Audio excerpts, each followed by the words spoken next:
I'm a psychologist, and today I'm going to outline a method for you to tell if you are ugly. So let's get started. So, step one, in order to determine beauty, we need to assume that there's some level of universality to it, or in other words, that there is some objective standard for everybody that we can then gauge them against. So to demonstrate that, I've got a little exercise that we're going to do here. So I've just pulled up this random image from Shutterstock. You'll see there's a bunch of people here across the rows and columns here.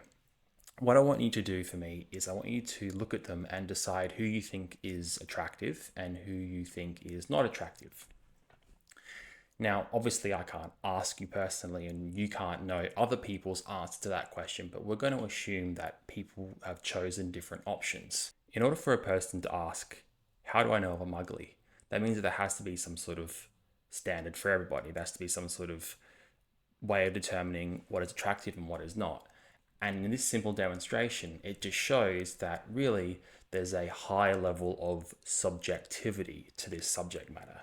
In other words, just because one person thinks something is unattractive, it doesn't necessarily mean that someone else thinks that thing is unattractive. Or, in other words, just because you might not perceive yourself as attractive, that doesn't mean that others do as well. So the reason why I opened up with this one is because what we're actually doing here is we are dismantling the assumptions inherent in beauty. The next assumption we need to address is this thing called hyperfixating. So in beauty standards and in attraction, hyperfixating refers to a person's general tendency to really isolate flaws within their physical appearance. They ignore the whole and really only fixate on the one or two imperfections. And then what they tend to do is they engage in excessive checking and excessive reassurance seeking. So in order to dismantle this one, you might have to ask yourself, do I think that other people think that this is a flaw? Or how do I know that just because I don't like it, does that mean that others don't like it as well? Once again, it really plays into this idea of universality. Just because you have a flaw that you don't like, how can you be absolutely certain that other people see it the exact same way? In other words, you have to try and get out of your own head in many ways, right? A simple exercise you can do to really invalidate this assumption is just go and ask someone, do you think that this thing about me is ugly or unattractive? And you'll quickly find out that the things that you fixate on, others might have not have even noticed in the first place. So then you might say to me, Chaz, well, hot people get it easier. They just have easier lives. They get what they want, and there's no arguing against the beauty premium. Hot people just get the job easier.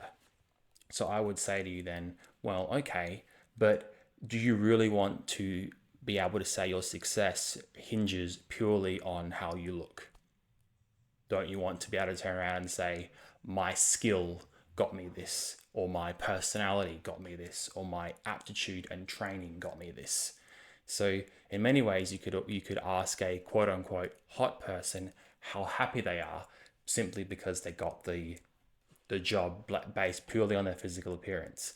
And I'm sure you'll find out that many times these quote unquote hot people will be upset because they can't say that they got the job, and more so that an element that they can't really control that really objectifies them could have been that element that got them the job. So it's a little sad, I guess, in many ways, if you think about it this way. Well, then you might say to me, well, Chaz, attractive people get higher social rank, they get higher social status, and they get treated better. And because I'm quote unquote ugly, I'm getting treated poorly and I can't change that. And once again, I would ask, well, do you really want to be treated purely on the basis of your physical appearance? Seems quite shallow then, doesn't it? Or would you much rather people turn around and say, I like this person because of how they treat me, not because of how they look? So once again, you can invalidate the social rank by saying, well, do you really want to be ranked purely on how you look, like some sort of object? The next thing a person might say then is, Well, my physical appearance is unchangeable. It's forever. I can't get rid of it. It's just the way it is. And I would ask you, well, does a sculpture start off beautiful or does it have to be morphed over time? Does a painting or a picture start off beautiful or does it have to be painted over time? So, beauty really is a thing that is morphed and changed over time, quite literally. And you literally change over time as well by nature of aging. As you get older, you get taller if you're going from a kid to a teenager. And also, if we detract from the idea that beauty is physical and beauty could also be the way you treat others, then I would ask you, can you change your personality? Yes. Can you change things like attitudes and assumptions and beliefs and biases? Yes. So, once again, I think that you could really validate it quite quickly. The next thing a person might say is, well, I need to socially compare myself to others because so I can get a gauge of where I'm at and how good I am and whatnot. And I'm going to treat the social comparison and then point seven here as one cluster because it's kind of the same. So if a person says, I need to socially compare myself, they also might then be assuming that your standards are everybody else's standards. So let me try and explain it again.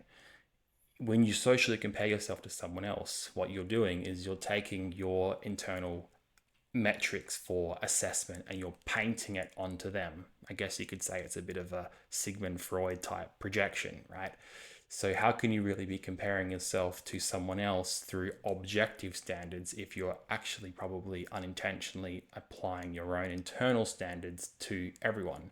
So, in other words, your standards are actually not everyone's, and therefore social comparison is hard because it's what metric are you using to compare your assumptions to them? And it also ties back into the idea of universality. So once again, that's not possible. So the last assumption I think in this context of beauty and whatnot is people might say, well, then they can see my insecurity. They can just see it. It's obvious to the world.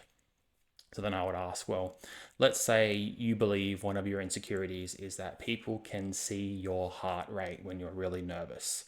And I would then ask, if that's one of your insecurities, can you see my heart? Can you see it? You can't see my heart. So if you can't see it, then how can others see it? It's because you feel it because you live in your own head. So you know yourself better than others because you experience your central nervous system every day. So you can't see a beating heart rate because you literally can't see the heart. You live in your own head, so you know your own system. So you can see your own flaws, quote unquote, because you live through them every day. But others might not even know about your insecurity. So we can erase that one as well. So where does that leave us? So what I've done here is I've outlined very common biases and assumptions in the context of beauty and ugliness, quote unquote. And as you'll see, as you quickly dismantle them, you see that there probably really is no way to really know because the question doesn't exist, because the answer doesn't exist, because in order for there to be a question, there has to be an answer. Just like you might ask, what color is the sky? And the answer is it's either going to be blue or it might be black if it's nighttime, because there's an answer to that question. But if I don't know if you're ugly, there is no answer because you can't answer the question because there are no standards or metrics. So then you might ask, well, how do I fix this problem? Well, step one is, of course, to analyze all the assumptions. And then step two is to, once you dismantle it all, you're left with your assumptions were probably not correct in the first place, and therefore you have to rebuild them. So you might look at that one flaw that you think you have and you might turn it into a positive, or you might re-look at yourself in the mirror and be like, well, maybe that standard I had in my mind was not right, and just maybe I actually am attractive, for example. You have to rebuild that belief structure in both in yourself and also in how you assume the existence of a universal structure like beauty. And the best way to build it, if you want the answer and the overall conclusion, is to see beauty as a subjective experience that is context dependent and there is no universality to it. You can be beautiful in one moment and you're allowed to be not so beautiful in the other moment because it changes. You might wake up with bed hair, but then as you wash your hair and wash your face, you might become more presentable and professional. And you could just see in that example that beauty really does change over time quite rapidly. So, hopefully people find this video interesting and useful to think about. And yeah, I'm a psychologist. Thank you for watching and subscribe for more.